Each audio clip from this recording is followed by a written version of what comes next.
Hello everybody, welcome to ToV Live Sunday night. It is Valhalla time, as well as known as the ToV Podcast, on a few different podcast areas.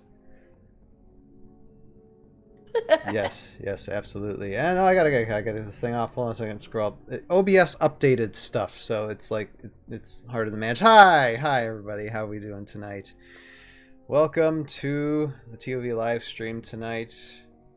We have some of the usual suspects again. I got Joe Crazy. Who's Joe Crazy above me?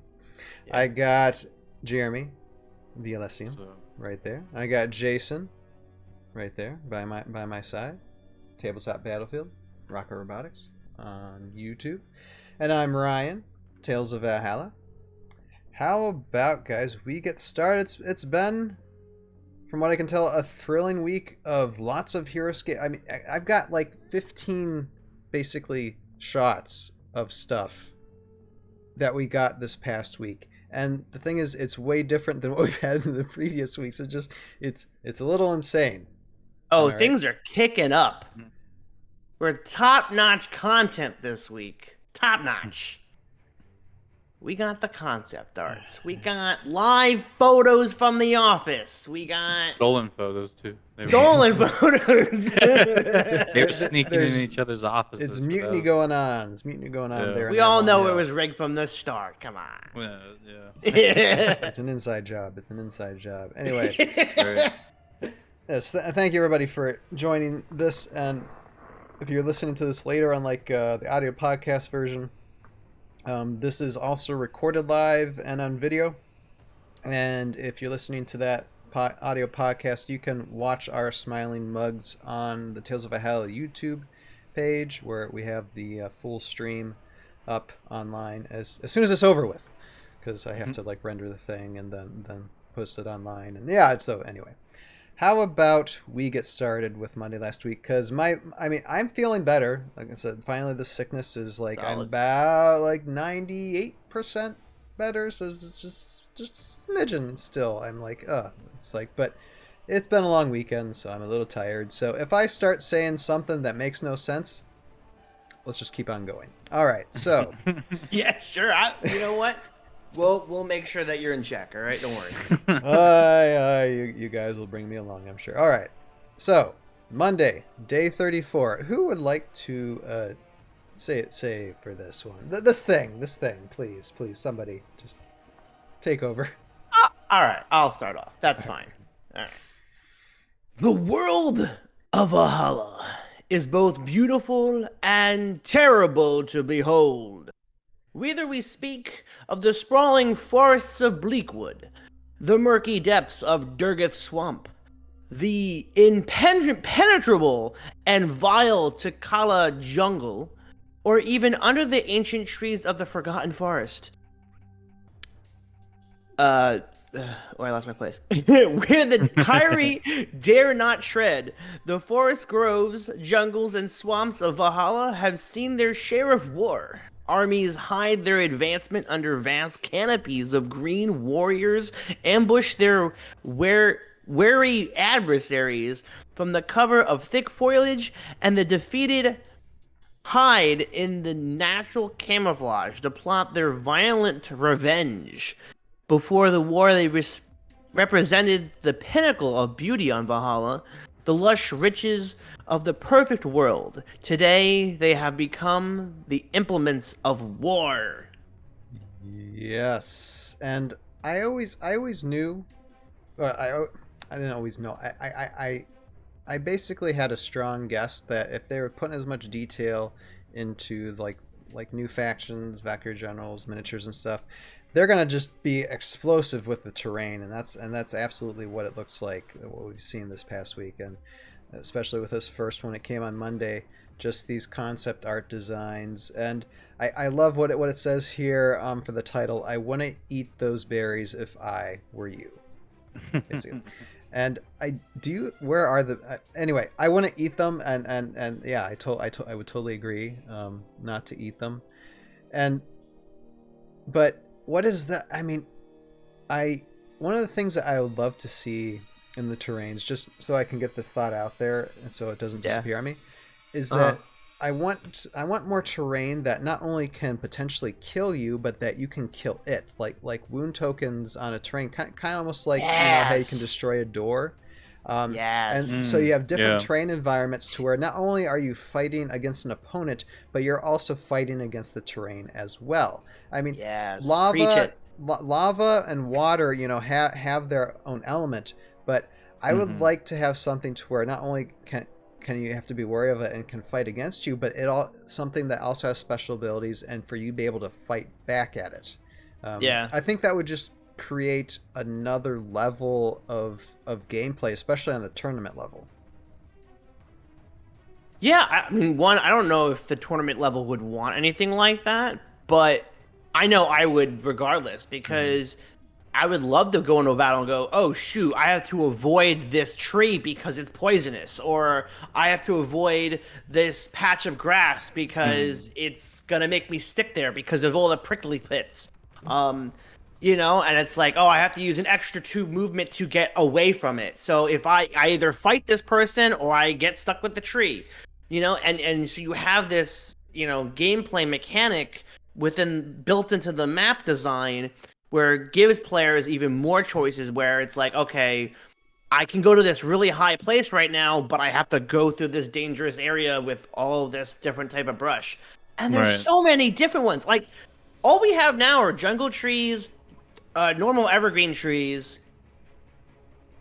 What is this? And that's it. What is a spike thing right next to? Well, I'm assuming that they're having a Kyrie here by the photo to show scale, or is it just there on the? Because that'd actually be pretty huge if that's just one. I do think it is scale related. Yeah, like these trees are huge. Yeah, that means everything's huge. But what are these spike? I don't know what this spike thing is. Is this like something throwing like stones, or stones are being thrown? I don't know what this is here. Yeah, I mean, it reminds me of what do they call them? What's the place? Are you looking second row all the way to the left with like yes over? Okay, yes. I think it's I like have no idea. the stones are floating. The stones are floating, and they're grabbing at the vines. I don't. It just if they have something like that, I want to know what to think of it. It's just. Oh crazy. wait, I see what you guys are talking about. There are rocks. I never noticed that. Yeah, there's crystals inside the vines. Yeah, there's some. Oh. You got floating stones, and you had It's floating. like pulling at it, I think. Yeah, and some like another like above too. You got like an arch here, and you got stones floating, which is just very interesting. It almost looks like, if you look at that spiky tree thing, if you look at the second branch from the top, it's almost like it's snapping thin, as if the stones are pulling the tree branch away from the rest of the tree. Yeah. Exactly. Oh, that's fascinating. I didn't pick that up the first time. Because you would think if there's a heavy stone in the tree, it should be falling over, but it's like the tree somehow got entangled with the magic stones, and now they're ripping the tree apart. Well, didn't we talk about how the world of Valhalla is falling apart? Maybe gravity is slowly in disarray. So it'd be interesting if this was like being sucked by a wormhole or something. Yeah. That would be. Wellsprings now in reverse. Well, or just something like because we don't know that much about Valhalla's terrain. I mean, we got a lot of terrain from like previous master sets and stuff, but there's so much, and obviously they're exploring a lot more options. There could be areas that that they are making on the map that could have different variations of danger and dimension, not just your water or your swamp or your lava, but different things. Yeah, a lot more different biomes and I mean, I really do hope. I am crossing my fingers that these trees and these plants do have some kind of effect on the battlefield, and not just to make it pretty. Right. And don't get me wrong, I'm all about making things look pretty and look really cool. Aesthetics. But to have something that affects the battlefield, because otherwise, then what's the point? Yeah. What? Oh, it just stops me from moving into that one hex. Sure, right. But I just really wouldn't. It doesn't block line of sight, and I feel like that majority of things that you want on the battlefield block line of sight.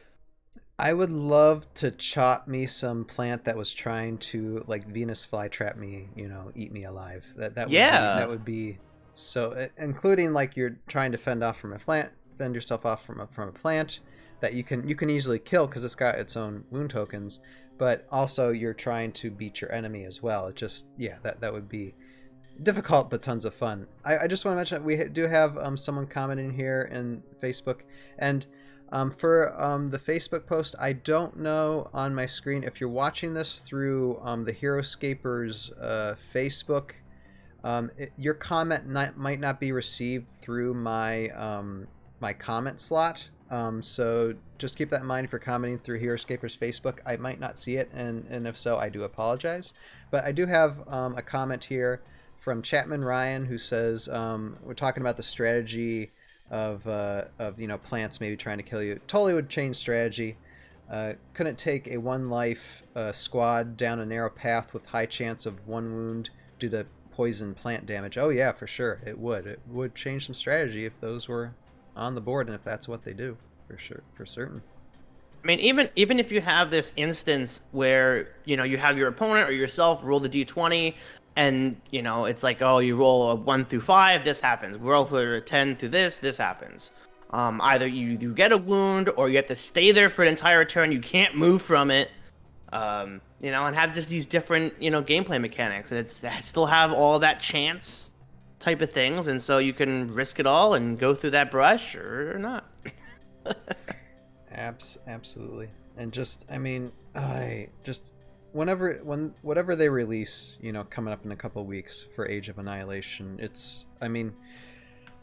like I said, I know they're already saying it's going to blow our minds, but I think it's just going to be like, we're going to just be like, whoa.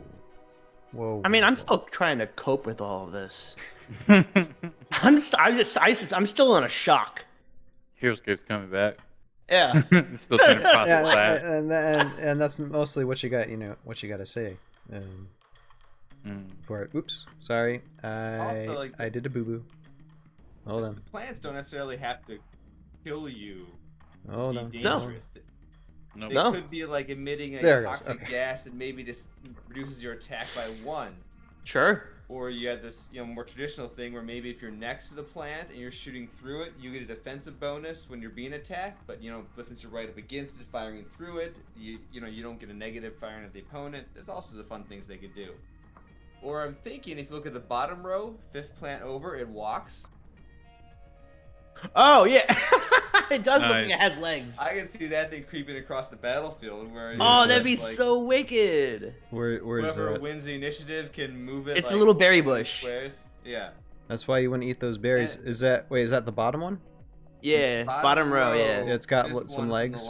Yeah, it looks like it has like little tentacle legs. Yes, I can see that. Yep. So you could actually move a couple of those around each turn to mess with your opponents, even if it's as simple as blocking their movement. Then they got to spend extra movement now to go around where they weren't going to go or something. What if it just follows you around the battlefield? Like it has to like if you roll, let's say you roll poorly when you get near it, and then you just have to have it like near you at all times. So you're either your single base or your double base character just became a triple base or a double base. Oh jeez. Please no. Oh, I can't wait. Gimme. All right. Now let's move on to the next take. There's so much stuff. We haven't even scratched the surface yet on this, and we're just now 20 minutes into the stream. We still haven't scratched the surface. Wow, that was 20 minutes. Yeah, we're 20 minutes. We're 20 minutes in. Yep. Now, okay, so day 35. I think my brain will let me do this. So let me try to do this. All right. Designer's Notes, day 35. War is the science of destruction. The Kyrie people are a proud and noble society, and in those long-forgotten times of peace, they were capable of great works of architecture and craftsmanship. With spires, I just want to say for a second, I love that they put spires in because I have spires in ToV as well, so that's kind of cool. With spires raising as high into the clouds as their wings could carry them, As the war spread across Valhalla, devastation reigned supreme, and the arts of war and siegecraft were all that mattered anymore to those same engineers and architects. Now, monuments to the carnage and markers for their loss, the world of Valhalla is littered with a long and mysterious history, now crumbling under the strain of ceaseless battle. A sorrowful testament to some ideal, fortifications to others. And let's take a look at this thing. Now, let me find them. Wait. Okay, so and the title of this one is The Edge of Destruction. And hopefully this is the right one. Could it be? Is this the right one? This is the right one, right? Right. A35? Yeah, past the edge of destruction. Yeah, I believe so. All right. Because it's next in line in my screen, so it should be. So yes, just look at these things. Like I see like almost like a circle, like what's it called? What's that show called? Please, someone save me. Stargate? Stargate. Yes, there's like a Stargate yeah. circle thingy here, almost. Portal system. Yes. Now, one thing, like on the bottom here, like you see like the 3 type of pillars, and it looks like some things are floating, and then it kind of comes together. Like I was watching Sir Heroscape's take on this, and he was thinking like, okay, are these going to be like somehow suspended in midair when you get them? And part of me was thinking, what if this is just like concept for like an instruction manual, like you this is all the pieces and then you put them together, type of instruction way. I mean, maybe, possibly. So I mean, it could be stuff floating, but it could be just, okay, these are the pieces and you need to assemble them into this. Eventually. Or I'm gonna go the other route and say probably what we all been wanting is, what if this is concept art for it being destroyed? So the opposite. It does say the line of sight allows for glimpses through ruins at just the right angles. But what if the just the right angles means that you have to destroy it? So what if there's different sections? I wouldn't mind more destroyable things. I mean, other than just doors. Like you're behind this cover, and you're like, and there's 3 different sections to the cover, and you're like, all right, I'm gonna attack this section of the cover, and you could smack it down for your next turn to line up for your Dead-Eye Dan to get the right shot, like. Another thing Sir Heroscape mentioned too is the fact that some of these, like, unlike castles to which you can stand on top of them, some of these you won't be able to stand on top of. Apparently, that seemed to be what was going around a little bit. So some of these, like these pieces, like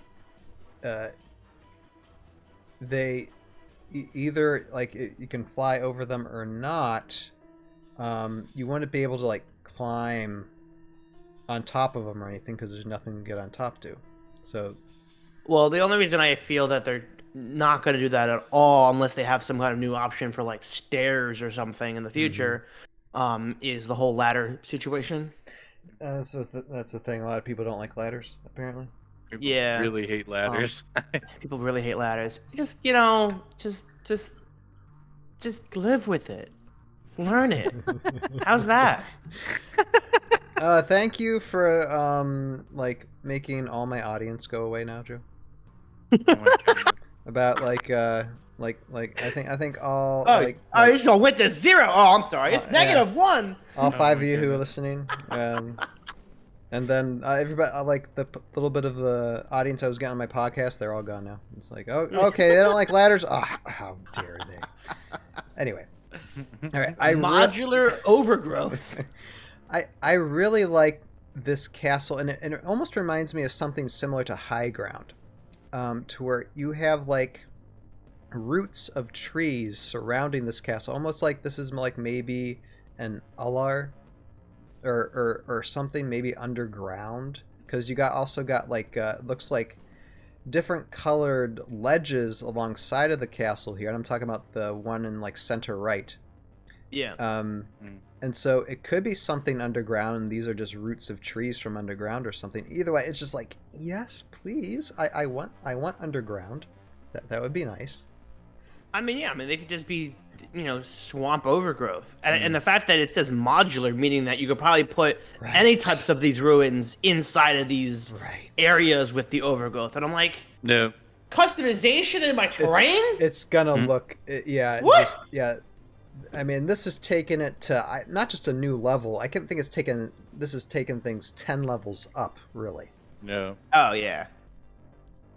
It's a lot this. of detail we didn't expect. Just the sheer aesthetics, and then if they throw in as well ways to make the game, let's just say, more challenging, is that, as you would say, Joe, that chef's kiss, Because look, they have that same image of that castle without the overgrowth right above it. Right. Then they have both those exact same pillars separated from that doorway. So like all of it's all modular. Right. So you could either put it together, put it separately, like. And this is one thing I will be happy about is the fact that you technically, like, I mean, these won't need to be painted. These won't need to be painted, and thank goodness they won't have to be 3D printed either. So I don't have to like be running my 3D printer, a zillion hours a day on these. So yeah, you just buy them and you get them. It's just it's lovely. Quick little tidbit too. Bottom left corner, that giant spire. Yes. There's a small little minifigure. Yes. Character. Yes. That's really small. What are they trying to do? What is this? Right there. Why is it so tall? I thought that was like a war engine. They were talking about siege war engines and stuff like that. Oh. You look at it. Huh. Like something they ride into. Do you bust notice, down castles or something. I'm gonna try to zoom in on this because this is something that's interesting. A baseball cap. Here, let me get down. Let's see a note. Line of sight. Okay, but okay. You see that little kind of like a stick figure there with like a baseball cap. But do you notice that there are like lines that are connecting? Yes. Some of these suspended things. So that's what that kind of gives me almost the indication that maybe this is like a concept drawing of maybe future instruction and rule books on where pieces might go. So that's my thing. Of course, it could be just. Although I don't know how it would work though if you have like say like see-through type of like sticks or whatever poking in one another to make them kind of suspended in the air. I just don't know how that would technically look on the field and how. That would look just fine. I mean, Lego does it all the time with some of their creations. That is true. That's true, but that's Lego. And this is something a little bit different to where, I mean, depending on how the quality of the pieces that you get, potential stuff breaking quite easily after like many, many times of use. If that's what it is, if this is just like, okay, you just insert this here and it's like, these are just arrows leading to, you insert one there, insert one there. I don't know. It just, I looked at it, I'm just like, what is that all about? Yeah. So I think on the topic of all these like floating little pieces of miniature, what you probably have them do, because Games Workshop does this all the time, is very creative uses of vines, and you see this in some of the concept art. Like if you look at the bottom row, third one over, you can see how there's a vine kind of connecting the one floating piece to the one of the pieces on the ground there. The plastic miniature will be strong enough for that vine, which is going to be plastic, to support the very light floaty piece. So that's how you get the whole illusion that things are floating without obviously them not being connected. And probably the big thing in the big spire in the corner then, those lines could be some sort of magical energy, and they'd be represented with a miniature piece of like maybe a lightning bolt or a tractor beam looking thing or something, and that's going to be the illusion that there's this magical energy holding stuff together. Or there's all sorts of little tricks to it. If you've ever, the coolest piece ever, if you search for, it's the Light of Altharion. It's a Warhammer Fantasy elf piece. It's an empty suit of magical armor. There's no one in this armor, but all the pieces are connected with very cleverly the fabric of the armor is wearing, and it's amazing. So it's just an example of how you can do these really cool tricks to get floaty stuff and it's not actually floating. Okay. Fascinating. Yeah, then it's something like they could be implementing. So I mean, like I said, it's just a slight critique. I mean, these guys know what they're doing. Break. Yeah, yeah. They always break. I know. Eventually. But I'm just hoping that they can be used over and over again for a long time before that type of thing would happen. Right. So that way you have a bunch of terrain anyway, so it doesn't matter. Mm-hmm. But yeah, I'm impressed. I'm very impressed with that. There's a reason why every other game out there has an entire cottage industry of very expensive foam padded cases, because these miniatures break. Because they're so detailed and fragile now with all these cool effects. Yep, absolutely. Yeah, I'm just doing something for a second. Like I noticed, like you guys' levels were, they're loud, but not loud enough. It's because I had to turn it up a little bit. Everybody could still hear you, just not loud. Turn it up. Yeah. Okay. Yeah. Okay. Should I start screaming in the microphone even louder? No. Now my you guys. goodness. Now you guys are kind Yes! of busting Oh at my the red. gosh. Joe, you're always good. You're always good. All right, now what do I do Okay. next? Okay, I'll just do the next one on the list here. It might not be in sequence, but this was just fun. This was something that Intergalactic Patrick, just kind of threw at everybody, and just was just like, what is this? And this wasn't the first time that they threw something at us this week, or this past week, but I think this was the first one. And this is Intergalactic Patrick saying, as promised, I snuck into Aunt Carmen's office and grabbed this pic. No other context, just test proofs. And you can tell that, you can tell that these were 3D printed for sure. But just look at just, I mean, and the scale of this. Yep. It's nice to see they're moving past just concept art. They definitely have more miniatures floating around there. I've seen some of them, but Oh yeah. these are actually miniatures that we've seen the concept art for, which is nice. Yeah, and for reference to those of you who are listening to this just via audio, I mean, we're looking at Intergalactic Patrick dropped this photo on the Discord, and we see two miniatures, one smaller, and is this Pirate Queen Bonnie? No, that's the widow. Oh, the widow on the bottom, the hook swords. and then I forget the name of the one on this one. Lich Lord. All these multi-armed, and I like the posing actually for the Lich Lord. I like how the arms are. It's a very, if this is what they're going. I mean, these are just test proofs, but I like where it's going with this and how. But do you notice with the bases don't exactly match with the Heroscape terrain, especially for the Lich Lord. Do you notice that it's just a slightly smaller than what it should be? I think it's crooked. They don't have it exactly on the tiles properly. But I think even if you would adjust it back, because it's almost exactly square on its if I'm looking at my right side, it's almost square on what the hex tile should be, and so if you just move it slightly back, I think it would still be off on the left a little bit. So I mean, he said it's just smaller. They're just test proof, so Right. they could be scaled a bit smaller. I think so. They So. are a Which lot smaller, aren't they? which means that they're probably going to be bigger, possibly. That's yeah. But can you imagine painting that thing though? Oh my gosh. I don't feel like I need to. He looks perfect. I love that. You paint that thing pretty quickly and it looks halfway decent. Yeah. Yeah. The details really well. Yeah. Yeah, there's an incredible amount of detail for these guys. So yeah, give me to me now. Give me to me now, please. Yeah. So that was nice. I hope it just makes me look forward to what's gonna be happening this week. Just like, dude, oh my god, how much more hyped can we get? Right.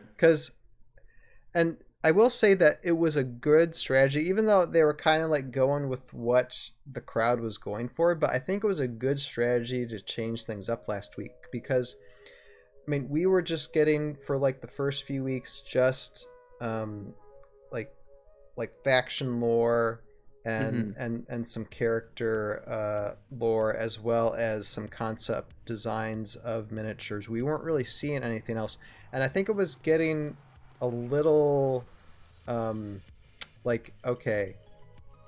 Go ahead. You can say it. We've seen that. I'll It was getting boring. Okay, it was stale. Yeah, it was getting stale. It was stale in the sense that we were getting the same. It's a mental thing. It's with your brain. Like exactly. Every week, oh, here's a new character, here's a new lore. Like sure, it's so cool to see bugs and mammals with mechanicals and cool. Yep. It's really great. But you're this routine of Change it up. You got to change it up. I thought it was because they didn't have permission to show us anything yet. That's why. For sure. I think it's up to just whatever Chris wants to do. I really think. He has like this treasure box of just all this information that if he wanted to, he could just go boom, and then there would be like probably literally probably thousands of stuff that just throw at us, and we'd just be like, we want to be able to talk. It'd just be like, just look, Yeah. But no, I think it was a good strategy last week for them changing things up, and that just gave everybody just a fresh look on, ooh, okay, this is other things that we can look forward to. This is how far along things are really coming. And so yeah, it's a nice change of pace. It really is. Now, okay, what am I at? Day 36. This is a fun one. This is a fun one. Who wants to do this one? Who wants to do this one? It's a long note, so just for your wary readers out there. Jeremy, you want to give it a read? Yeah, I can read it. All right, go ahead. Let's see. Oh yeah, this one. Scalpers, no scalping. And then it said, come on everyone, you know what you're looking at here. To be fair, how could we not do this? And, I mean, at this point, how would we know you would do that? I don't know what you're up to. What do you mean? And let me like pull up the big photo of this. So it says, we did say we hate scalpers. Yeah, okay. Nope. You made that quite clear, and we appreciate it, because yes, the original jungle trees are very hugely, extremely expensive. What, for just one jungle tree, it's like like $30. Yeah, 30 to 50 sometimes. Yeah. I see online. It's insane. But yes, and I hope it doesn't scare people away or from continuing to do this, because I have recently just ordered 3D printed jungle trees, which I think are really great, and I'm gonna do some kind of review in the future about them. And they're for 3 trees. It was $15. Is it from the Etsy store that you've talked about, like in your videos? And give a plug into the Etsy store right now, so I'll put something on the bottom on because I checked it out.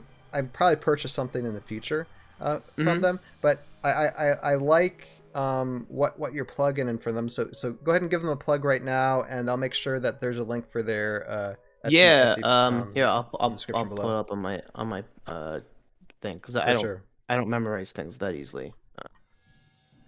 Go ahead. Chugga, choo choo. Well, people are just looking at doing that quickly. Yeah, so go ahead, Jason. The implication here is they're gonna re-release the jungle trees as part of Age of Annihilation somehow. I think that's the concept, and not just, I mean, because you see like the different types of palm trees here, like the top views, underside view, 3 different tree trunks. All tree trunks will hold the trunk and 3 pieces of the alien underbrush. So it's not just the jungle tree tops, but there's also what looks like a cactus. Alien plant. Yeah, B. it says alien plant A, alien plant B, another cactus type thing, like a flower cactus, and then just a regular like a tall cactus, and they have here the height of them too. One's 80 millimeters, 58 millimeters. That's 96 millimeters. That's pretty darn tall. Mm-hmm. So yeah, I think they probably had long conversations about this when it comes to like, look, everybody's paying too much for like the Takala it's jungle trees. It's $200 is the average let's for a find- Takala jungle. Let's find something more cost effective, so to balance things out and make something that people want to buy and create a demand for these, and then we'll supply it. Which that is just fine. You find it, Joe? Yeah, 3D mini factory. And that's on Etsy. That's on Etsy, right? And Yeah. I checked. I haven't purchased any, but I checked them out, and yeah, they seem like a great place to. And to it go isn't. to. It isn't $15 for 3. It's $15 for 1. But still, that is still incredibly much very fair. cheaper. Yeah, because I understand like 3D prints. I mean, it costs money to 3D print stuff, and for all that design, and these things are unpainted, but still, I mean, They don't need to be. no, they don't need to be. No. They're very nice. It's very nice. So, yeah. So yeah, great giving a plug in for that store place. But these designs are fantastic because it's not the exact same trees before. It's not. Right. They're very different looking.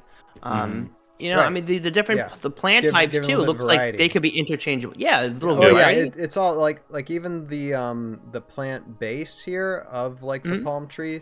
I mean, that can be taken out because you can see like the little nubs there on the base of the hex tile. So it very interchangeable, very interchangeable. I love that. Yeah. But yeah, I mean, obviously, I don't think we're gonna see anything different rule wise with this. No, I don't think so. Um, Unless but, some of these cacti can defense, bite you. The defense bonus. Don't forget about the defense bonuses. Yeah, Yeah. yes, that's the only thing we're gonna be looking forward to doing. And the canopies are very different too. Yeah, and I it assume- says new shape for leaves too. So Yeah, new shape. right, Yeah, new shape. Yeah. which is great. I like that it's different. Yep. No, I'm quite happy with it. It's looking good for that. Now, number next. Number next. Number next. All right, let's go to. Wait, what is this? This is day 37, and we got more. Now, this is a building. This might take the place of what the fortress of the Arkyrie is. Who wants to read this? I can read it, or does someone else want to read it? I'll read it. All right. And Joe, do this in your best salesman voice, okay? Oh, Yeah, shit, the I TV forgot, I forgot he put that in there. Damn it! TV voice. All right. Well, here I'll do it in the cool voice, and then I'll transition. There are no cool rules of architecture for a castle in the clouds. I don't know, what does a commercial voice sound like? Modular ruins and fortifications scale battlefields to previously unknown proportions as the battle for all times spreads across Valhalla. Looking for that insane multi-layered defense siege to last all weekend on the dining room table? We got you. Frustrated those ranged attacks from half away across the battlefield are picking off your melee forces before they can engage? We got you. Want to recreate the entire outer perimeter of Idona Castle across the living room floor? We got you. Need an Einor's Golden Palace tournament setting? We got you. After all, it is not built 8 levels high. Can you really call it Heroscape? I think you got a job. I think you got a job, Joe. Yep. Nice. Yep. But wait, there's more. Yeah, so wait. But wait, there's more. Which is by a chance. That is a board game that I have. It's called But Nice. Wait, There's More, and Oh it my is all gosh. about that. Nice. But anyway. All right, let's pull Can up. you add in a list of medical side effects now and talk really fast so people Oh, no, God, no. I can barely read. This may or may not cause impaling if you step on it with your foot. You know, age. You know, I can't say this very fast, but you know, age requirement must be over the age of 10 to play in this game. Exactly. Anyway, okay, so yeah, this looks very just. I love the level of detail in this Walls. castle. It's just look at this. what are we seeing here? I'm kind of reminded almost like in, especially like in just in Halo 2 or Halo 3, when you saw like the detail of some of these ancient ruins. The Forerunner. Yeah, the Forerunner ruins, and it seems like they're doing the same thing, and a lot of this is having like these castle walls, instead of, I mean, don't get me wrong, the Fortress of the Valkyrie, the Arkyrie is great, but the level of detail of what they're showing now, it just dwarfs that. It really does. Oh yeah, and like the fact that he mentioned Einar's Golden Palace, like I'm really curious. Are they going to give us a gold castle? Because that's just going to be insane to look at. Like, yeah.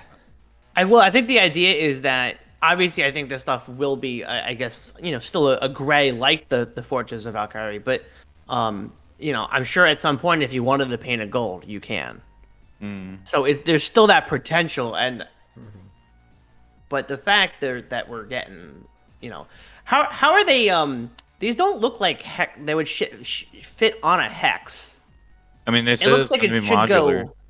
Yeah, it's still gonna be modular, I'm sure they'll make it. I mean, again, this is just the concept art. These are all arts, yeah. True. No. Yeah, I'm sure it's gonna look a little bit different than what's shown here. Because it looks so thin, which I love, and I would love for them to be modular in the sense that they can fit in between the hexes like the ruins do. That might because be the thing.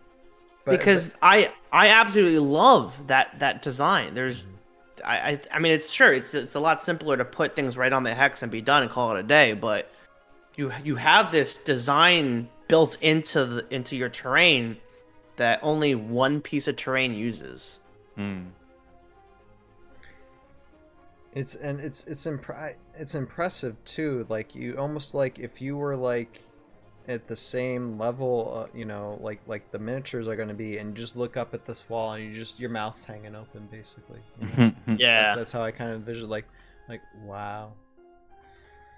Just one note on the lack of bases. If you look at the walls are the same piece repeated up on top of each other. So maybe there would be a separate base you put down on the hexes, and then the walls would go in that. So that way you have wall pieces just stack on top of each other.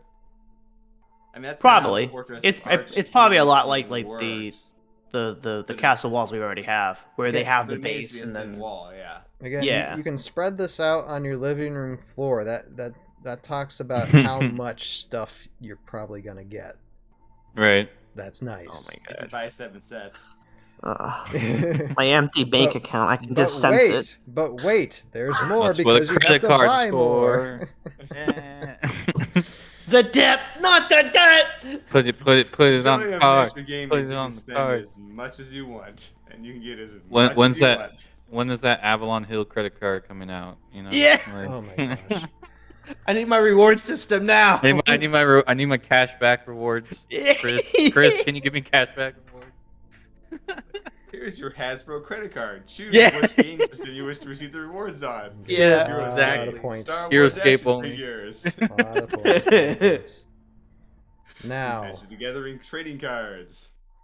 Now, I don't have, let's see here. No, I don't have the screenshot of how this was downloaded, but we were given another miniature download, or another miniature visual, and this was on Discord, right? I believe this was on Discord. Yeah, was it Chris on... posted it in the channel itself. Yeah, it was on the chat page. It wasn't on the official info dump. It was just he threw it out a random there. picture. Yeah. Yep. And I'm not gonna lie, my first impression of it was like, this is ridiculous, and it looks very orange. So I mean, for me, it was just the tiniest bit of a red flag. Literally? Yeah, I don't ask me why, but I was kind of slightly turned off on it, but it's grown on me. It's grown on me. So let's take a look at this.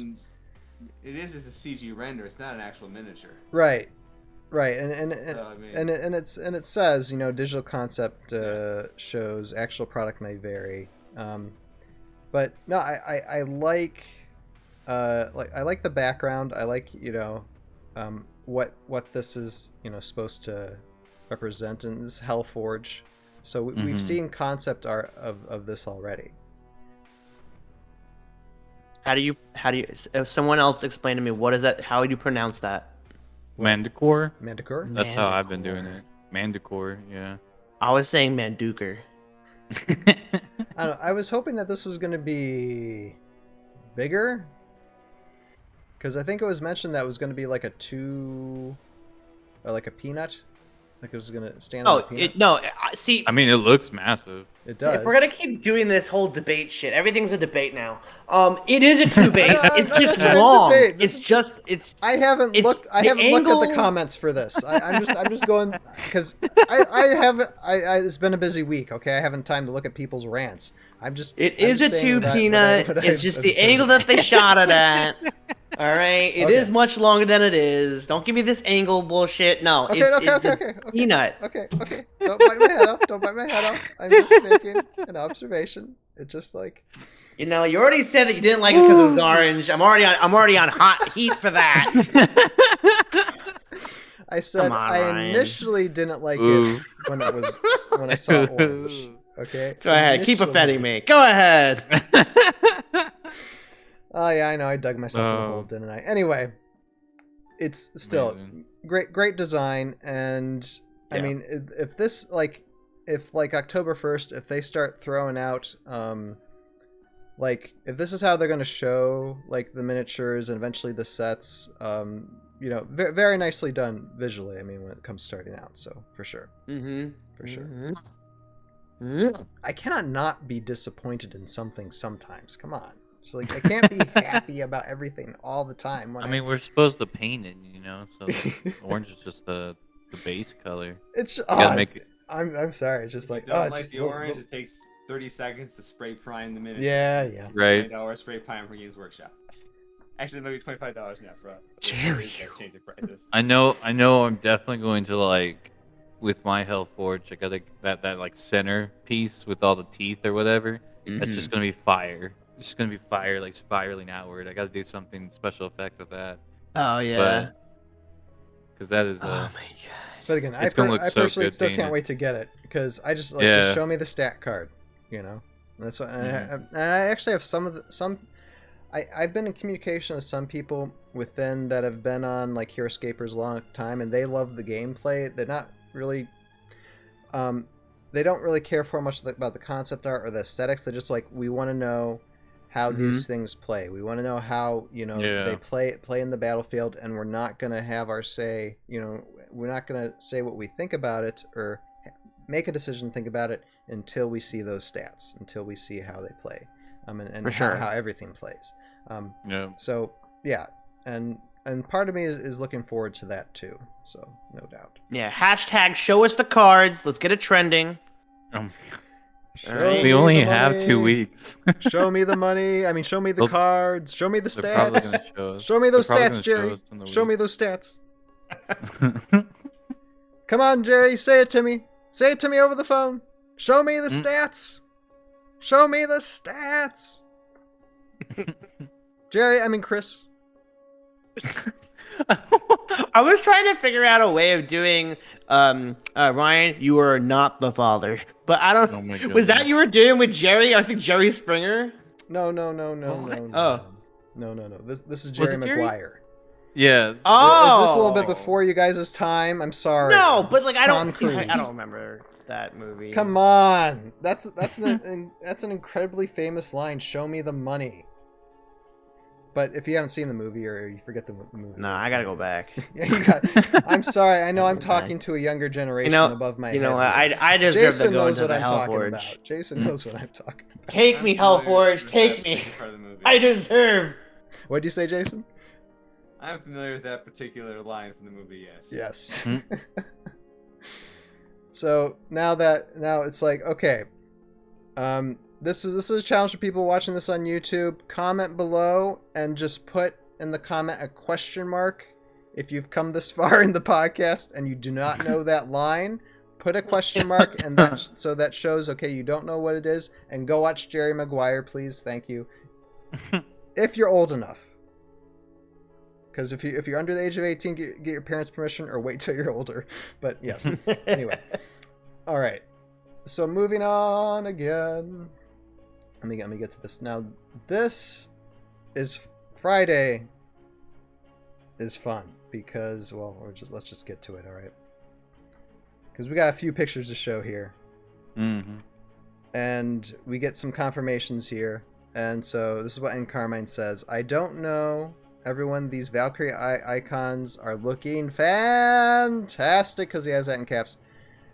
Happy Friday. See everyone on Monday. So, yes, we have some confirmations. Yeah, Jandar, because there were some speculations. Is Jandar actually going to be alive or not? It looks like at least his faction is still alive.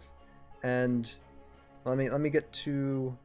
And that's not the only faction symbol that we see either. Let me get to the Jandar. Let me get to Jandar first. In no particular order, other than it is Jandar we're going with first.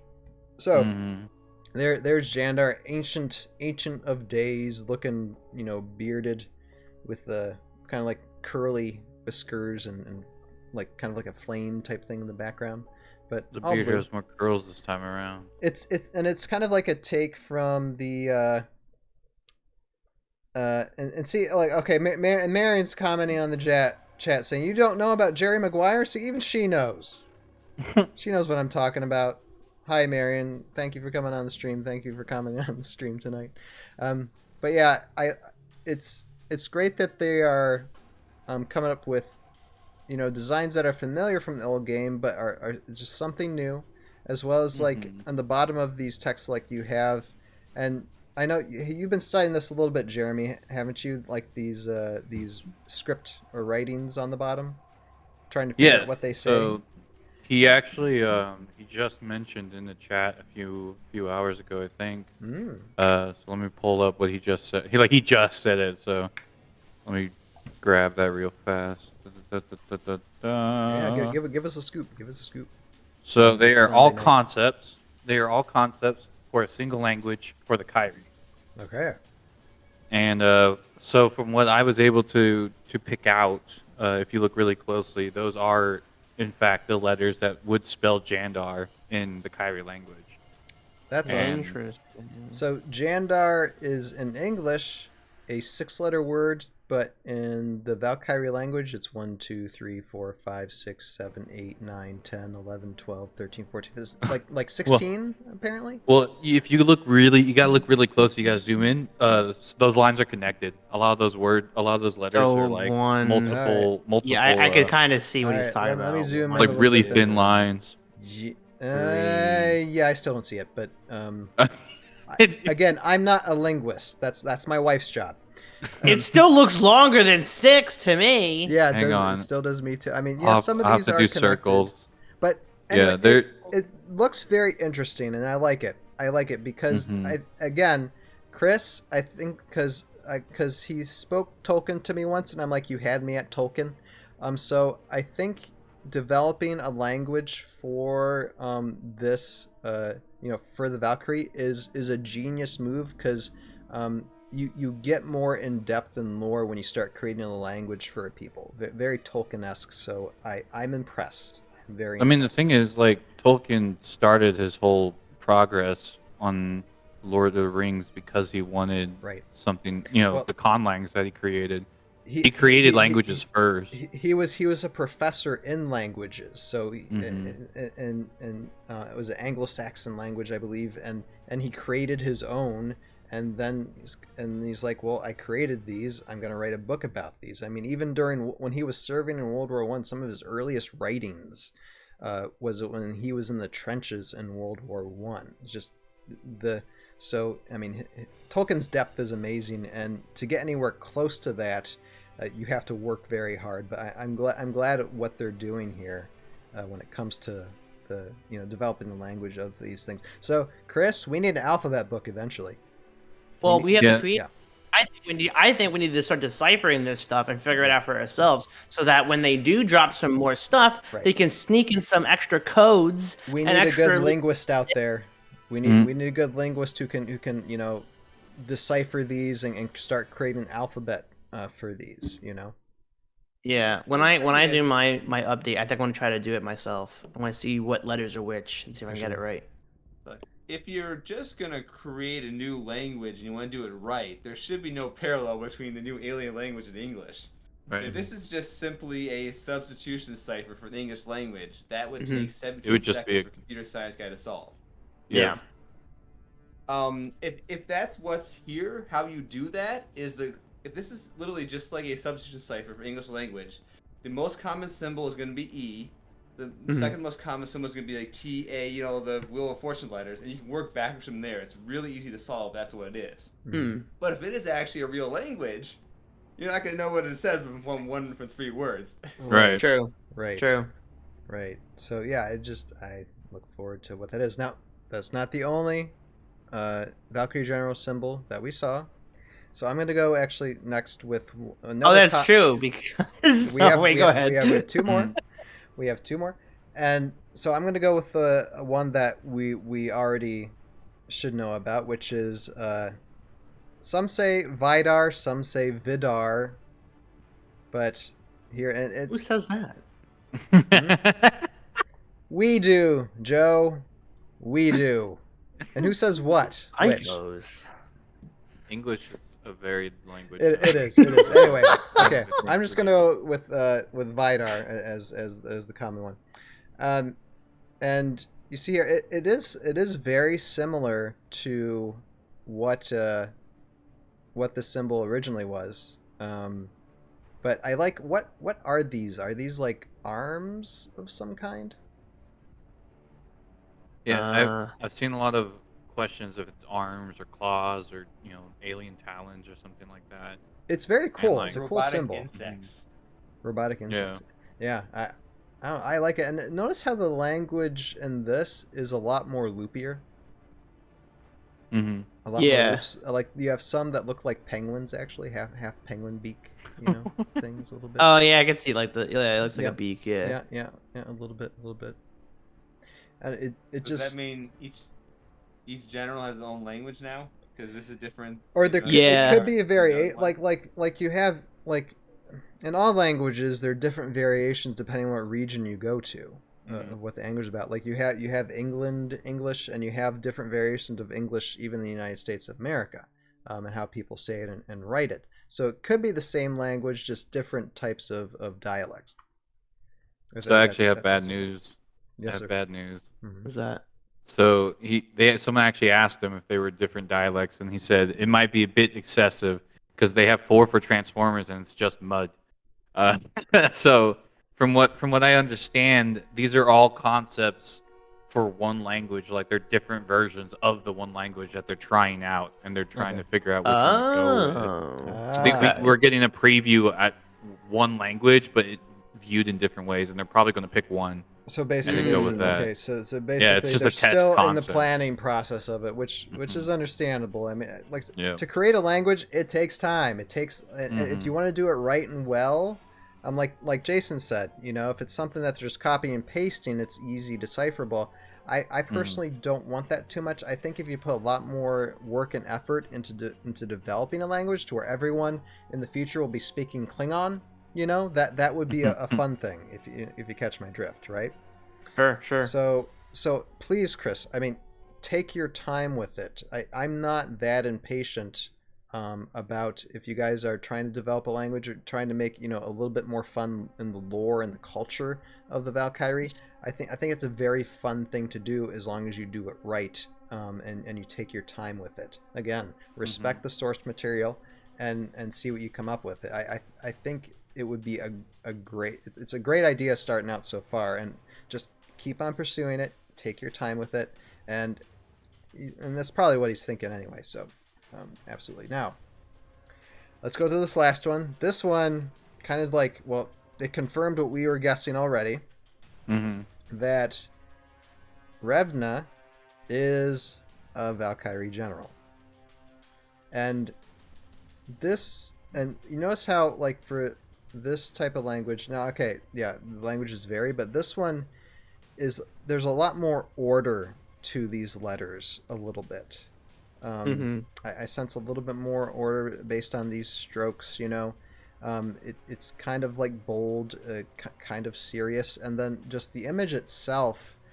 I mean, it almost it's kind of like a cross between like Utgar and Einar a bit, or even like Valkyrie mixed in a little bit as well. It's just like a combination of all three kind of. But it shows me that Revna, and I kind of figured this already.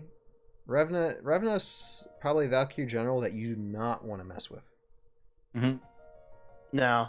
I love the crown. I love that Yes. there's a skull mask, I presume, and then there's this giant like cloth covering her whole headdress. It's such a I mean, from a detail point of view, and then also the basic what's gonna be on the card. It just looks perfect. I love this. Yes. Yeah.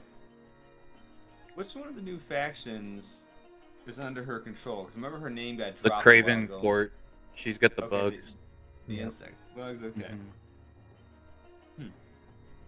Yeah, that's where they dropped the name first. Was when it was Craven Court's first entry. They just dropped the name Revna, and then everyone started guessing if it was a Valkyrie or not. And I kind of figured it was. Just in that writing, it just was placed too much. I was like, yeah, that's got to be someone who's in charge. And context clues, it seems that Volorak of Hockland is also a general of some sort.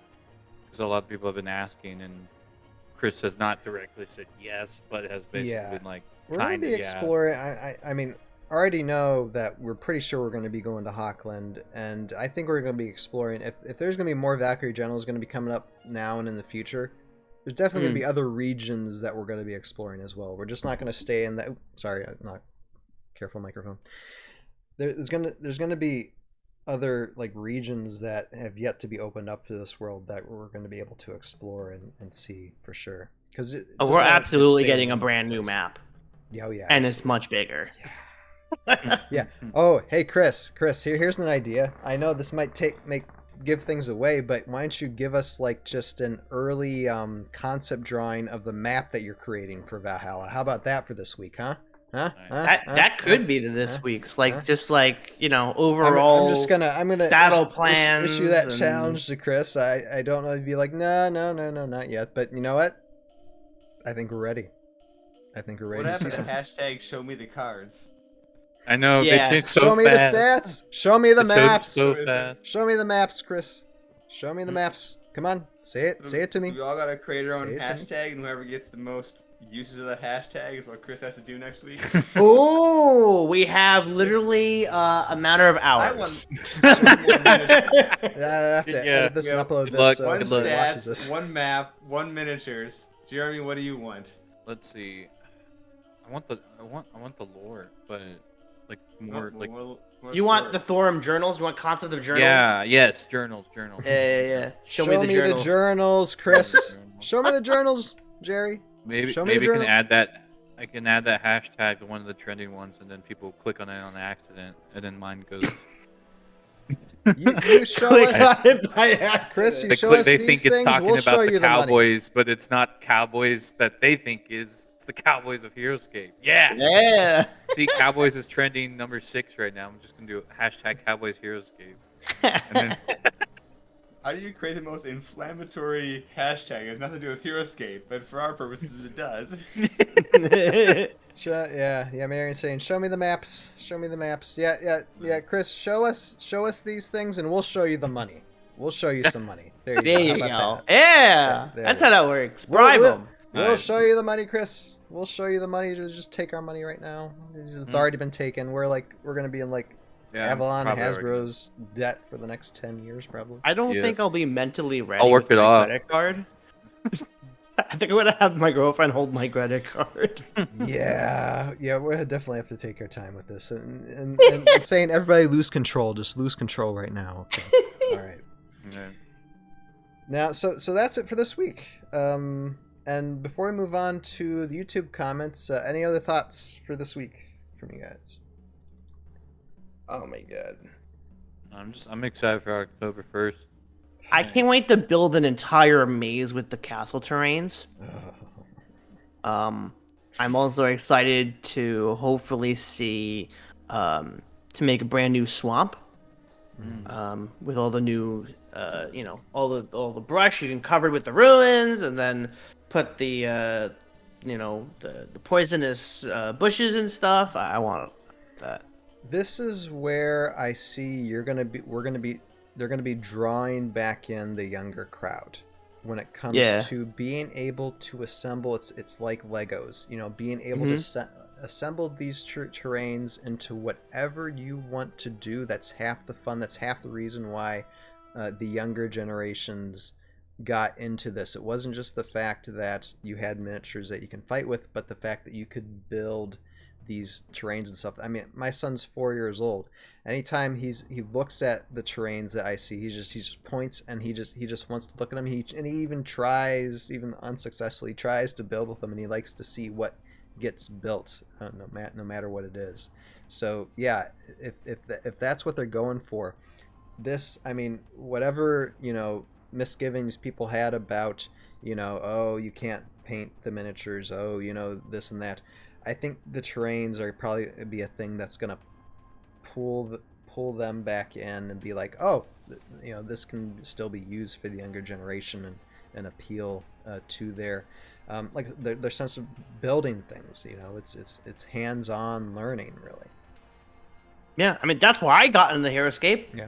I saw the commercial and so that I could build my own battlefield and build my own army and have all these options. And I mean, hand it over.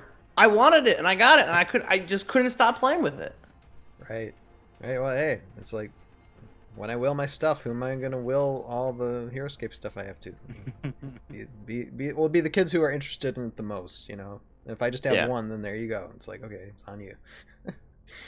All right. So, anything else before I move on to YouTube comments? All right. So next, we are going to look at some of the comments, or most all the comments that we got from our live show last week that I posted on YouTube, and as well as I am going to throw another thing out there too. I have live streams going on Wednesday, and I'm usually during those live streams I'm editing the Tales of Valhalla YouTube show. That's also on Tales of Valhalla YouTube, and I was having a conversation with someone via the chat last Wednesday, and he threw a couple of questions because he said that he wasn't going to be able to watch the show live tonight, and he wanted to throw some of those questions out there, so I got those as well. And let me get to those first, actually. Here, let me just let me pull those up real quick. So this comes from Undamped Pick 023, and one of the things he was asking is, do you think any of the Rise of the Valkyrie heroes will get 2.0 versions for Age of Annihilation, like Agent Carr, Sylvaris would be great candidates, as well as any other factions from the original game you want expanded. I'd love some more Omnicrons. So what are your guys' thoughts on that? First, when it comes to like miniatures from Rise of the Valkyrie, would we want 2 points? I would certainly would. I know we're focused on Swarm of the Mara right now, but I mean, like an updated version of like Agent Carr or Sylvaris. Yeah. Mm-hmm. I have to look and see who else is there. I know Nigok-Saw's there, but I love an updated version of Nigok-Saw. Even though Nigok-Saw right now is still fun to play with on the battlefield. Oh, he's perfect. He really doesn't need to be changed. But I really need to look, because that really makes me think of like what I forgot. I feel like my collection is so large at this point. I don't remember what came in what, and I just recently got to test out and play Heroscape on Tabletop Simulator, and the way they have everything organized when you go find cards and characters is by the sets and waves, and I'm like, I don't know where's who and what. Oh no! Who would memorize that? Gotta catch them all. Right? Like, why wouldn't it be just easier to have all the bags set in what faction? That would be much easier. Yeah, it'd be easier. But apparently not. Yeah, and I think when it comes to like the expansions, I think I would love to see upgraded versions of certain expansion sets that are way too expensive now online. Talk about, scalping the forest trees. What about some of these the Soulborgs and granite elves. guardians, the Sasquatches, these other ones that, I mean, already horribly I want to say overpriced. They cost a lot. Okay, I'm not going to say they're overpriced or underpriced. They just cost a lot trying to get some of the original ones online, usually.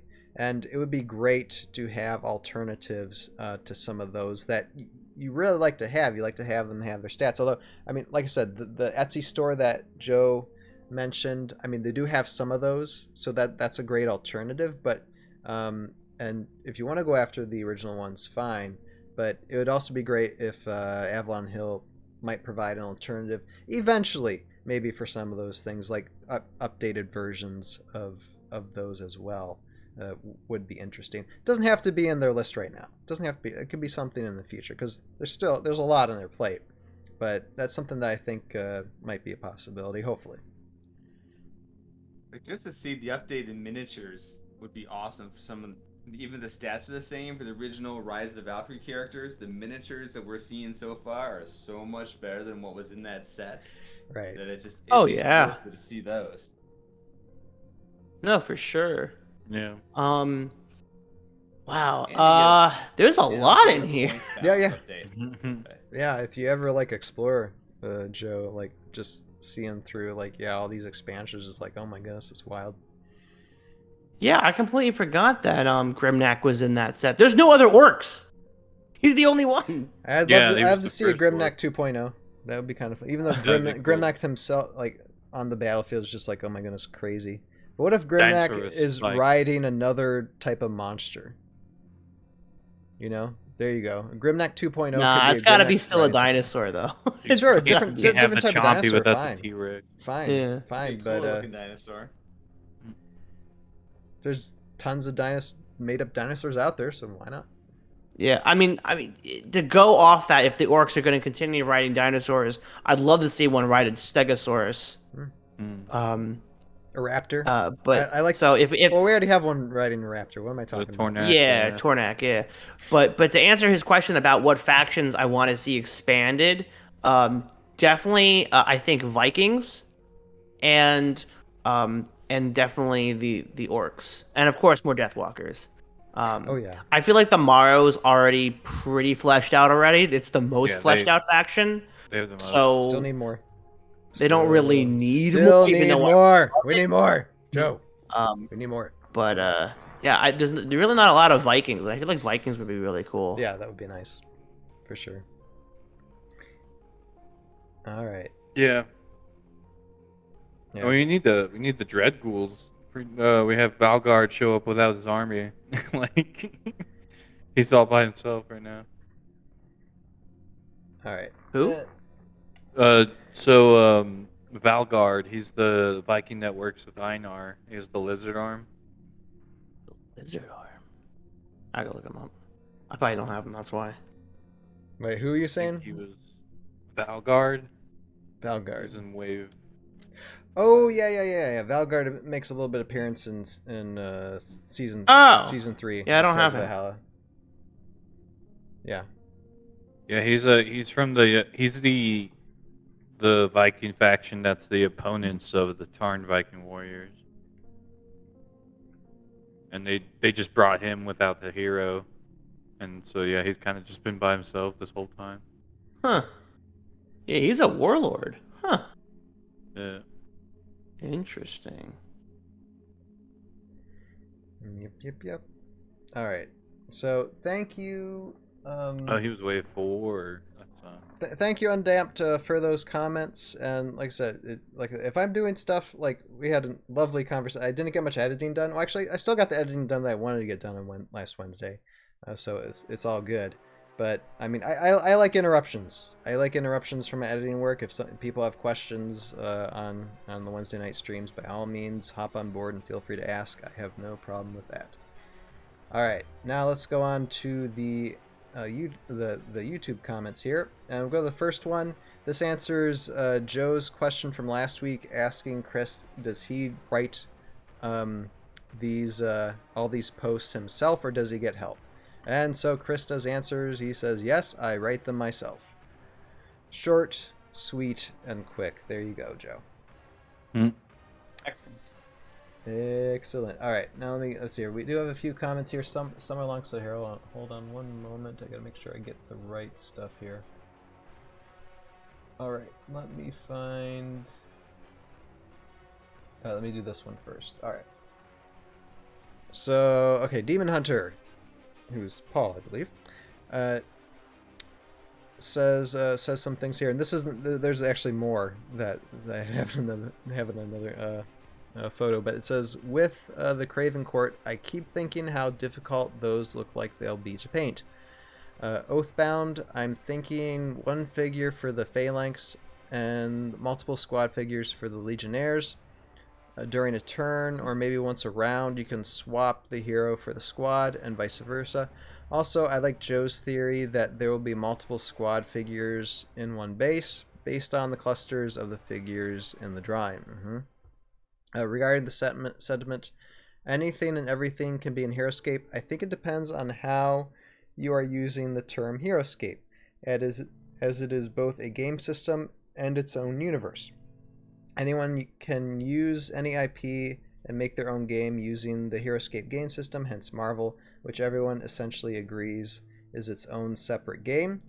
This is where you could have Star Wars, Lord of the Rings, Doctor Who, and yes, even My Little Ponyscape. Throw a bone to the bronies, I guess. But it is released as its own standalone game, which players can incorporate into the rest of Heroscape if they want. However, where these things get murky is when you cross the line, as D&Dscape did, and you try to incorporate that game into the Heroscape universe and its lore, which is where things got weird. And okay, let me get to... There's like one other little paragraph here that he has. This was, I believe, the sweet spot of Rise of the Valkyrie, with the not figures, i.e. not Lego, Legolas, just not in name only. How's it? One person puts it. Not Legolas, not Matrix agents. It incorporated in those IPs without strictly being those characters. Right. Right. So. Yeah, that makes perfect sense. Yeah. Especially when it comes to the game mechanics. If you're talking about, Heroscape, the universe, and Heroscape, the game systems. Because, a lot of the Marvel wasn't supposed to be played with everything else. That's why it's so powerful against it. Yeah. And so, it's true. Like, I even when it comes to the universe, maybe it's not incorporated with, I feel like there is a middle ground, though. There is definitely a middle ground between what the game system and the universe, because even in the part chance that, heroes from Doctor Who and Star Wars can be fighting along against the Death Walkers or the Morrow or the Vikings. This still is toys. And you're playing with this giant sandbox of your toys, and you can put whatever teams together. Obviously it's not going to be against, go with the lore of the game. It's not like all of a sudden Ukkar is going to be like, oh, here comes Darth Vader, and this is going to be in Thorm's journal. No, but so yeah, obviously the story that Avalon now is want to tell is separate from what the stories that we are going to tell at home. Those are going to be more a little more private, stories. But but that makes sense, especially with the game mechanics. But it makes sure everything's balanced. Right, and like I said, it's fun having like the discount versions of some familiar IPs. Like even like Alistair McDurk is kind of like a discount William Wallace in a sense, So they are throughout Heroscape, or even like discount Bigfoot, with these Yetis and such. Just just difference in name only. So but then they still get their own storyline, their own lore within Heroscape, which is a nice twist as well. So it kind of shows that okay, they like I wouldn't say copied from these IPs, but they're given nods. It's a nod towards the IPs, but they still have their own storylines. So yeah, for sure. Yeah, thank you, Demon Hunter, for the comment, for sure. And then I have one quick thing to that. Yeah, go ahead, Jason. I was gonna say, on the topic of painting bugs, they're really easy. Base coat, dry brush, wash, and do that for the 2 or 3 colors. You're good to go. Last one is something really crazy. Yeah. But yeah, bugs are really easy to paint. Demon Hunter, Paul, I'd recommend go to Jason's YouTube channel, which is Rocker Robotics, and he's got a lot of painting tutorials on there, and that can give you just a little bit more insight into the realm of painting. And Jason's given me some tips over the years as well. It's helped me with my own painting journey for sure. All right, next we got a couple comments from Steven Taylor here. Let me pop up this first one. It says, I don't think there is really any debate on if it is Raylan. Sir Heroscape did a video going through each of the visual cues as you referenced. Yes, so we know it's Raylan. I would love to see her become a hyper-aggressive character. I would love to see a nasty melee buff aura. Yeah, that would be fun. But only active while she is adjacent or within short range of an enemy model. And that's just a gameplay details issue, but yes. Oh, wait, yeah, that would be kind of cool if she's like her aura only becomes into effect if she's adjacent to an enemy unit. Oh, that'd be awesome. Yeah. Or go vice versa. Or vice versa in the sense that what if her aura is only in effect when she's unengaged instead of it just happens all the time. Right. And I just want to give a quick shout out to we have Nancy Irie Sams commenting through Facebook, and I just wanted to give her a quick hi because both me and Jason know her from ages past, and she says, "Hello, Jason and Ryan, nice to see you together." Yeah, me and Jason, we've never really it's just been a friendship that's just continued forever, just because we bounce off each other in so many things. So yeah, it's it just keeps on going. It doesn't matter how far apart we kind of are. We just the things that our interests just keep on falling in line. So yep, we're still doing things. But yes, yeah, thank you, Nancy, for commenting. It's lovely to have you watch us on the stream here. It's funny. It's like Jason, I went camping this past weekend, and it just brought back a flood of memories, like being out in tents in the middle of a swampy field. Yeah, you know exactly what I'm talking about. Middle of a swampy field. Bugs jump on your head. Yeah, dealing with bugs and such. And for Black Joe widows. and Jeremy, you guys not those, Lots but of black widows. me and Jason, like with a group of people, you guys are familiar with Hurricane Katrina, right? Right.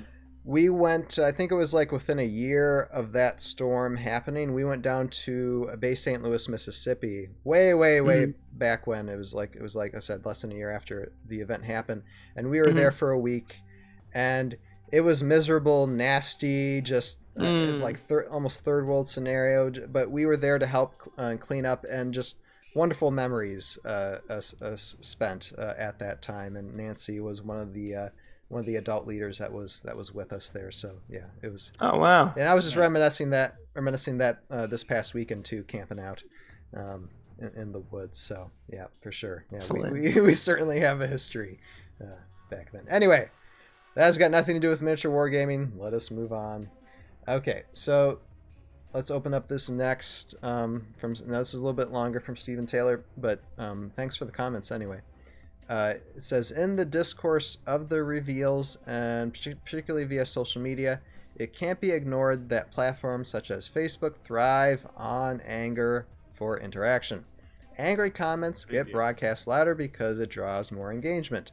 So how much of the discourse is actually angry complaints or ad hominem attacks stemming from toxicity, and how much of it is algorithms pouring gas on the fire is a hard line to draw. which makes each member's personal ownership to ensure that we are having healthy, respectful discourse all the more important. Now, everyone should be expected to like or be happy. And I'm sorry for a second. I know I did a hard swallow there, but I couldn't breathe without swallowing. Let me restart that sentence. I beg your pardon for that gross moment. Not everyone should be expected to like or be happy with any given Force faction model, but everyone should be capable of saying, I'm happy that that Force faction model makes you happy. There is plenty of room at the table for a variety of tastes, and Heroscape thrives on it.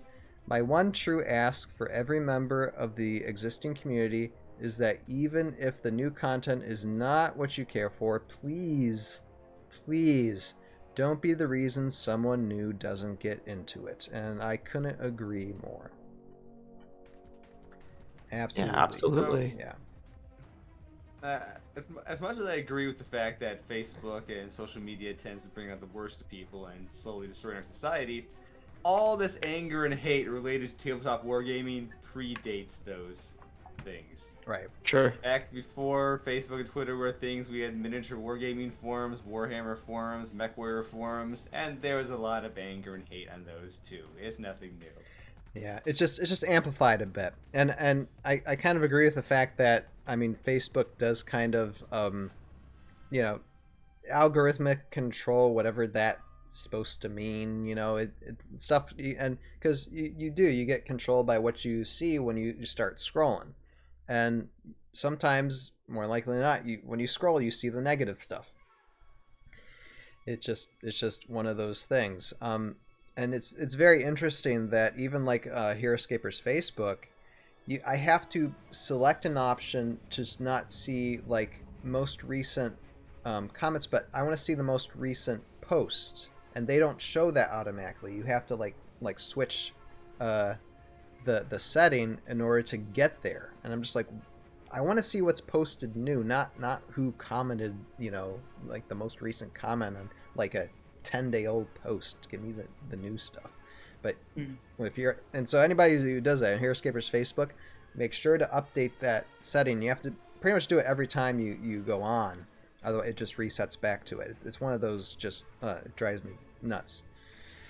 And Facebook recently is really like, they've been making some changes that I'm just like, I'm getting more upset at some of this stuff. But anyway, that's another topic, another day.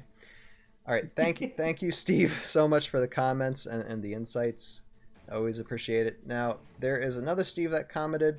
Last name Steve Munar. I'm sorry, I'm probably butchering that last name. I apologize, but anyway, Steve says, interesting thought on Raylan.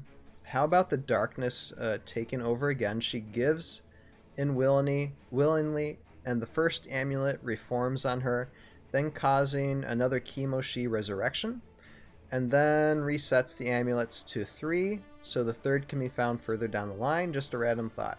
So basically expanding on what we were saying about Raylan, it's not the amulet controlling her, it's her having the choice to become evil, because we were like I was kind of like, talking about that, maybe that being part of the lore, and that just making the story just that much have a little bit more weight to it. But like I said, whatever the reason for that, I'm sure they're going to come up with some good stuff for her character. I mean, just the concept of it alone just blows me away. So yeah. Sure. Absolutely.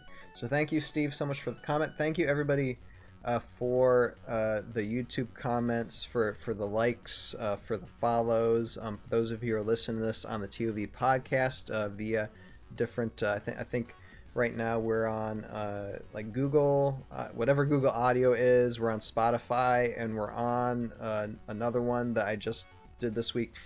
It's a process of I think it was one of the Steves asked me, is the podcast on this one? I'm like, nope. And then I just switched because the website that I have the podcast on, they do have options of what you could switch to. I just don't have time to go through all of them at the moment. But I switched to that one. I'm like, okay, it's on there now. Whatever that one was. So eventually we'll get to as many podcast places as we can. Just taking our time. But yes, thank you for the comments, and that's just about it for tonight. Actually, kind of. We went through that pretty quick tonight. I feel like we need to talk another hour. Yeah, I mean, at like- that point though, I like think a- we'd be just repeating ourselves the entire time. Exactly. Well, so what we'll do is actually, how about, since we have extra time, I can get this up. How about we go through, just for a few minutes, a little bit of Thorgrim's journal, entry number Sure. 1. And we discuss a little bit of lore. How about we do that? Sure. I said we were going to do that if we have time. We have a little bit of time, so why not? So let's do that. Here, give me one moment. Let me pop up Thorgrim's journals. Okay. The screen. Okay, no. So let me see. I get the journal entry 1 here. Hopefully I'm not going to destroy anything. Okay, nope. All right. So how about we get to this? So okay, so we're going to get to some lore. Let me just post this up here. Thormun's journal, and let me just scale this down. Let's see here, 50%. I think. No. Let me do 75 because I'm not sure if those of you who are watching this on the screen, I want to make sure y'all can see it. All right, so, and we're gonna have Jeremy. Would you like to read, since you are our lore and language guy? And I'll just scroll along with it. So, journal entry 1. This is how it all started. And actually, I'll have to do it. Start from the beginning. Let's just start from the beginning. So we'll just do journal entry 1 tonight because it is a doozy. All right. So let's start. Let's see. So this is actually so they have series, right? So this is the first series of entries called Nastralund. And for context, that's where Jandar is located. That's his castle. He's actually the Archkyrie Nastralund. So he governs this entire nation. All right. So journal entry 1. I am Thormun. Valhalla is my homeland, though I do not recognize the regions that I dare to visit. My people, the Kyrie, lived peacefully here for thousands of years under the rule of our Archkyries. Then the wellsprings were found, and everything changed. Ah, the mysterious wellsprings. 60-some years ago, I discovered the first one quite by accident in the Tarn of Olsunga. When I drank its water, I became stronger in body and mind. My wings grew to a wondrous size. I gained mystical powers, and to my astonishment, I stopped aging. Yet, if I did not drink from the wellsprings often, the powers faded. I lived quite happily in this way for a time, except for the visions.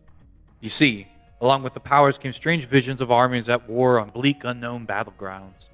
Their images were terrifying, and I lived in fear of them, yet I still drank the water. I was not surprised to hear that other wellsprings had been found. Other Kyrie drank from them, and gained powers from them, and saw the visions. They became a super species.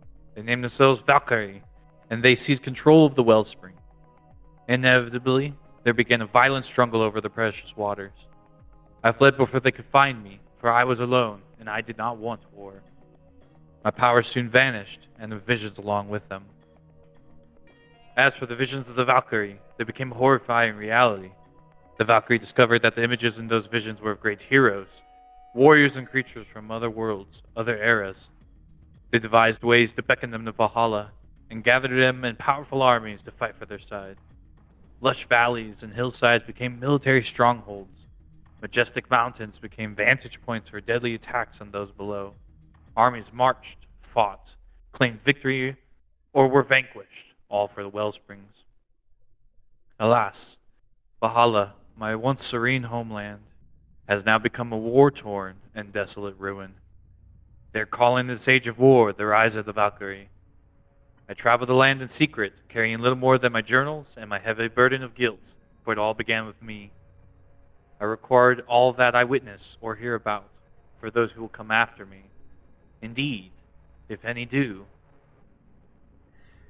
And That's where it ends. Indeed they will. And so, and even it says they're calling this age of war the rise of the Valkyrie. So, I mean, I already went through that age, and we're in now we're going to be now the Age of Annihilation, which again,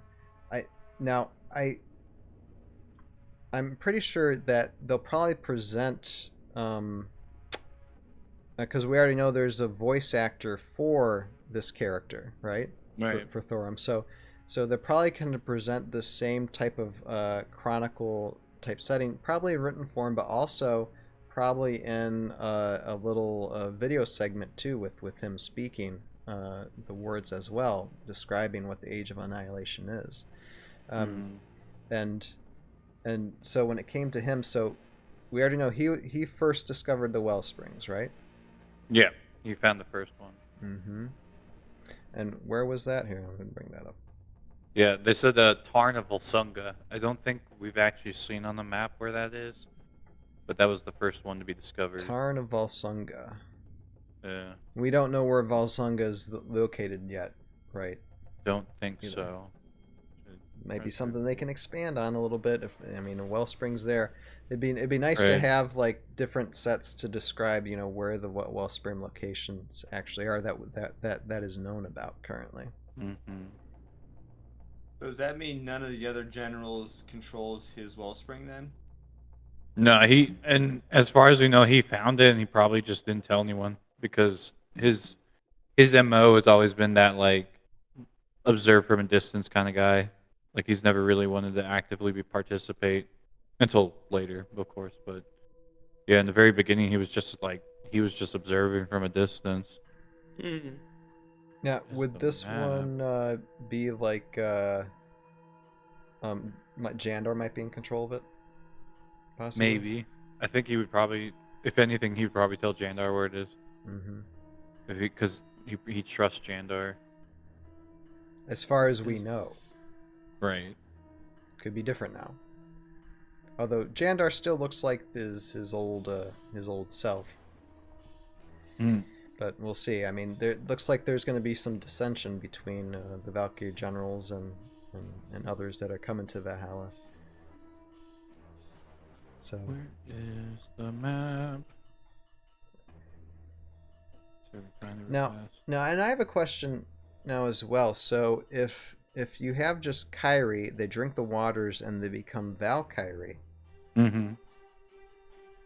If another creature, like say if a human drinks from the waters, then are they named something different? We don't know. We actually, the only other species to have ever tasted or tried the water was a Cyprian, and all we know that happened to him was that he started getting visions of Phaeland, but they never actually say what would happen if anything else drank from the water. Yeah, that's another question. If a vampire drank it, would they be named something differently? Would they be elevated? If Amaro, if Kimoshi drank it, would she be elevated into like something rather than Amaro? Amaro Elite. Or just you can pick a fancier name, but I'm just right. guessing. So yeah, that's one concept. And when it comes to the race of, the pursuit of finding these well springs, I wonder when it comes to the Age of Annihilation where they're going to be at in that. Like, right? Is everyone still maintaining control of their own wellspring? Have some of them been captured by Utgar? Because if Raylan's been taken over, it makes me wonder how much Utgar has taken over. Actually, I don't think Utgar is just staying in one spot. Probably taken over. It's probably brought more armies to his side. We haven't even seen, besides Raylan, any other armies for Utgar, but I'm guessing there's going to be more. Right. Because he's a Valkyrie general, would just bring them in. Just let me just build up numbers. I don't think that's going to change.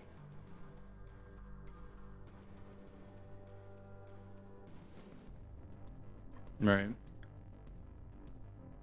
Any other thoughts when it comes to lore for this part?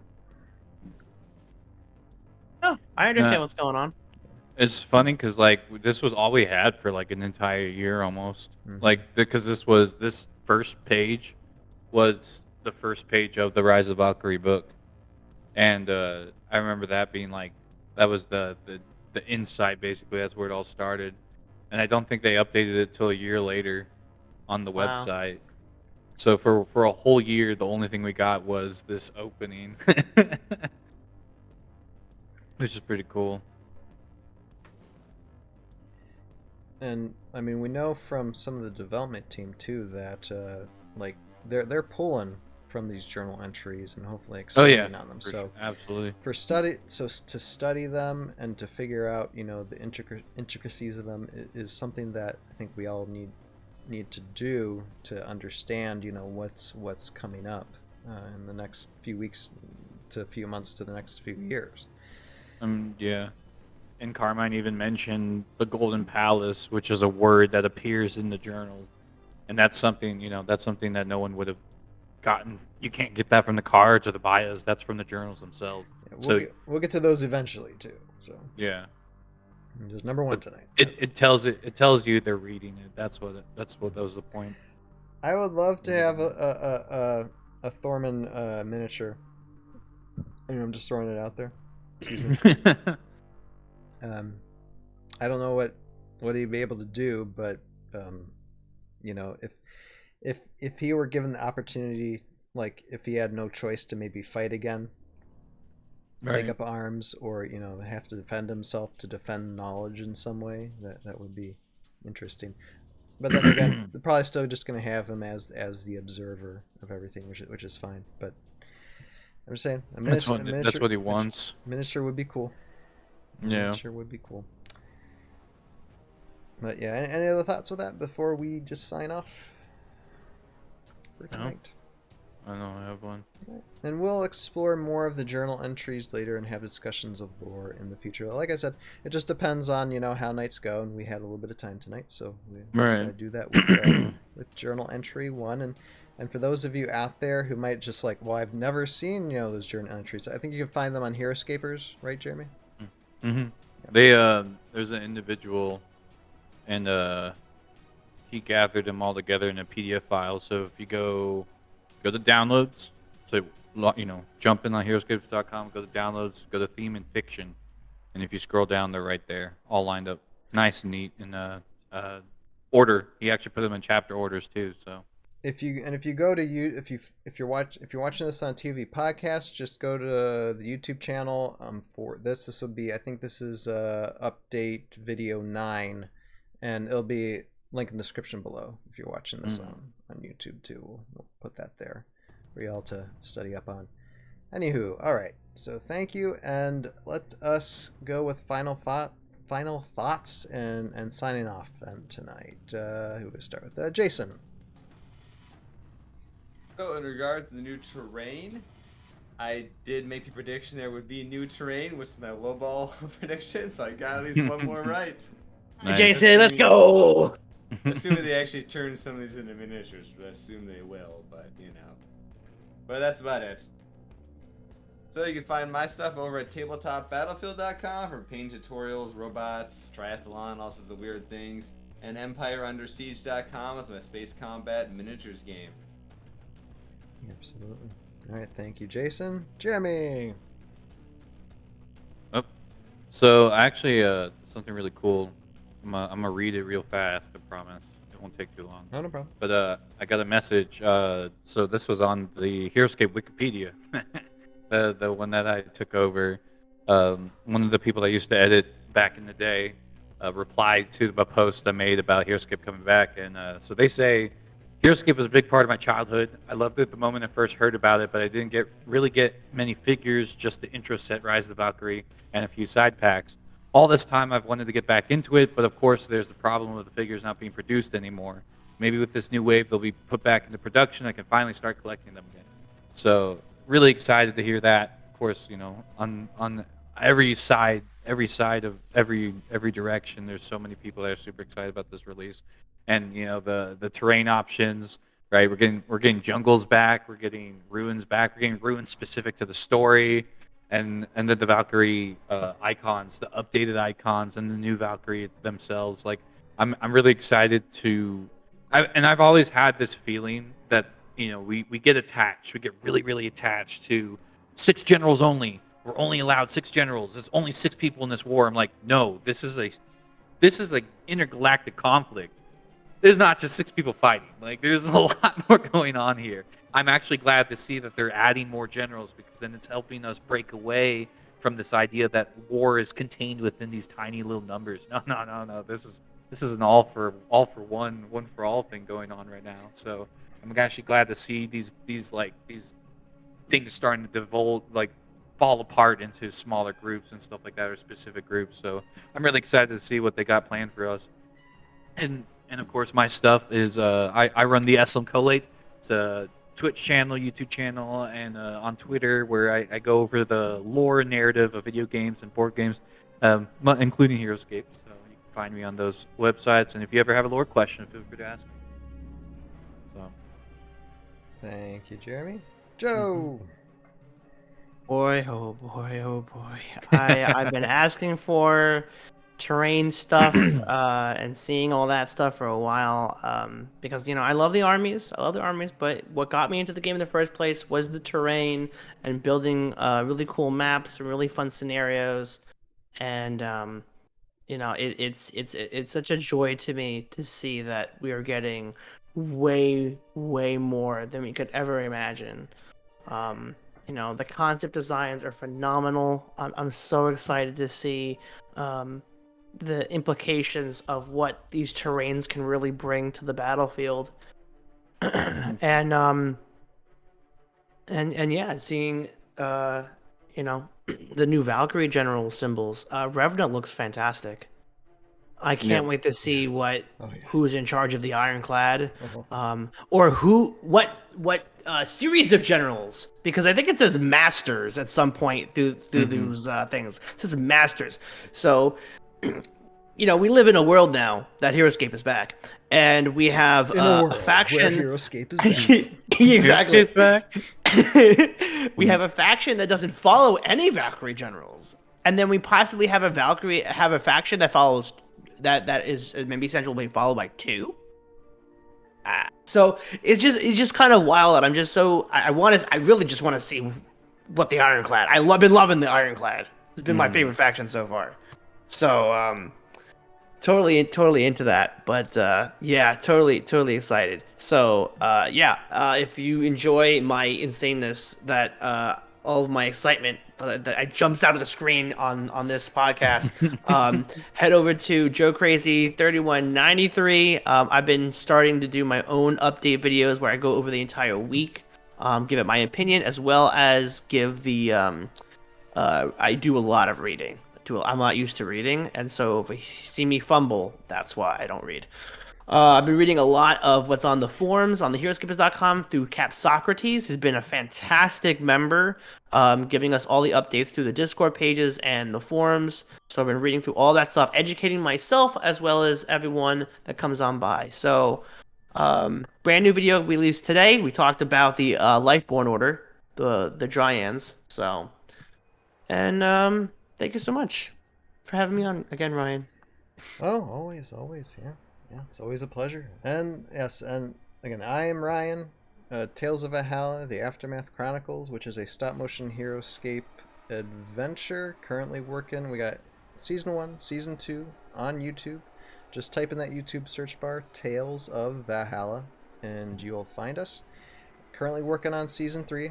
I work on the editing of Season 3 every Wednesday.